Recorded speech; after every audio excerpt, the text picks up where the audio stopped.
किसान भाइयों के लिए बहुत ही अच्छी खबर। अगर आप भी केसीसी कर्ज लिए थे, वो भी 5 लाख रुपए तक का, तो अब आपके लिए बहुत बड़ी खबर आई है। तारीख घोषित हो गया है। केसीसी कर्ज का 2 लाख रुपया माफ़ करने का फैसला आ गया। लेकिन सिर्फ कुछ ही किसानों का माफ़ किया जाएगा। केवल 7 राज्यों के किसानों का माफ़ किया जाएगा।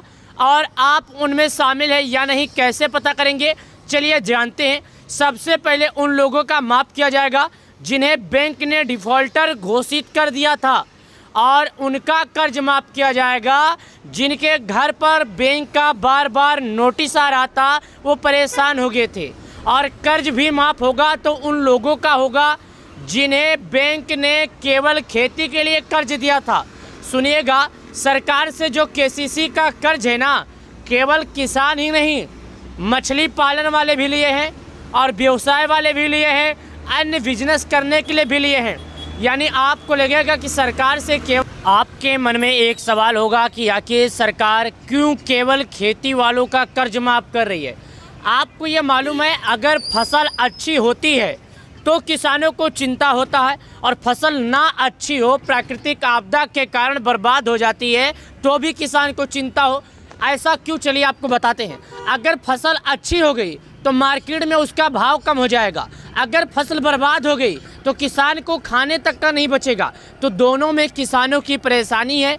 ऐसे में सरकार ने किसानों का कर्ज माफ़ी को लेकर बड़ा फैसला सुनाया है। लेकिन आपको ज़्यादा खुश होने की ज़रूरत नहीं है, क्योंकि कहीं कहीं के किसानों का, जैसे मैं आपको उदाहरण के लिए बता देता हूँ, 1 लाख रुपये कर्ज लिए होंगे, उसका ब्याज 25,000 रुपया चढ़ गया है, तो केवल आपका 25,000 माफ़ होगा। 1 लाख रुपया तो आपको भरना पड़ेगा। मतलब आपको केवल दर और ब्याज माफ़ किया जाएगा, दर नहीं जो आप लोन लिए होंगे। आपका लोन माफ़ नहीं किया जा रहा है, ब्याज माफ़ किया जा रहा है। ये आप सभी लोगों के लिए अच्छी जानकारी है और आप सभी लोगों को जानना चाहिए।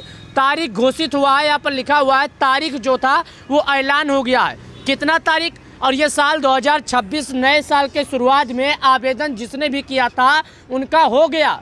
अब आपको आवेदन कैसे करना है, चलिए जानते हैं, लेकिन उससे जुड़ी और भी जानकारी दिखाते हैं। और देखिए किसान भाइयों, यहाँ पर एक जानकारी लिखा है, किसानों को मिलेगा नया साल का तोहफा। जी हाँ, ये नया साल का ही है। अब यह तोहफा समझो या किसानों के लिए वरदान समझो। आज पूरे 2 लाख रुपए तक का माफ़ करने का सरकार ने सबसे बड़ा फैसला लिया है, और कर्ज माफ़ हो जाएगा। ये समझ लीजिए, कर्ज माफ़ ही हो गया, समझ लीजिए। लेकिन अगर आपके पास ये कार है तो पहला, आपके घर में 4 पहिया वाहन नहीं होना चाहिए। दूसरा, आपके घर में किसी को सरकारी डिपार्टमेंट में नहीं होना चाहिए। तीसरा, आप ना नेता रहे हो, ना विधायक रहे हो, ना सांसद रहे हो, ये नहीं होना चाहिए। चौथा, आप कोई भी सरकारी कार्य में ना हो। पांचवा, आप कोई इनकम टैक्स ना भरते हो। छठवा, आप सरकार के अंदर वाले दायरे में ही आपकी इनकम हो सालाना, तभी आपका माफ़ किया जाएगा। मेन काम है भाई, सबसे ज़रूरी जो काम है, कर्ज लिया गया हो खेती से और प्राकृतिक आपदा के कारण फसल बीमा योजना के तहत आपको 2 लाख रुपए के पूरे माफ़ किया जाएगा। 1 भी रुपया भरने की ज़रूरत नहीं है। लेकिन आपका 4 पहिया वाहन ना हो, आप सरकारी डिपार्टमेंट में ना हो, आप टैक्स ना भरते हो, आप सरकार के दायरे के अंदर आपकी इनकम हो, तो आपका माफ़ हो जाएगा। प्रधानमंत्री किसान योजना के कर्ज माफ़ी योजना के लाभार्थियों के लिए बहुत ही अच्छी खबर है। अगर आप लोगों ने जाइए आवेदन नहीं किए हैं तो अभी आपके पास मौका है, आवेदन कर लीजिए और कर्ज माफ़ी योजना का फ़ायदा उठाइए। कर्ज माफ़ी योजना का फ़ायदा सभी लोगों को मिलेगा, आपको भी मिल रहा है। सबको कर्ज माफ़ी योजना का मिल रहा है। चलिए जानते हैं इससे जुड़ी और जानकारी।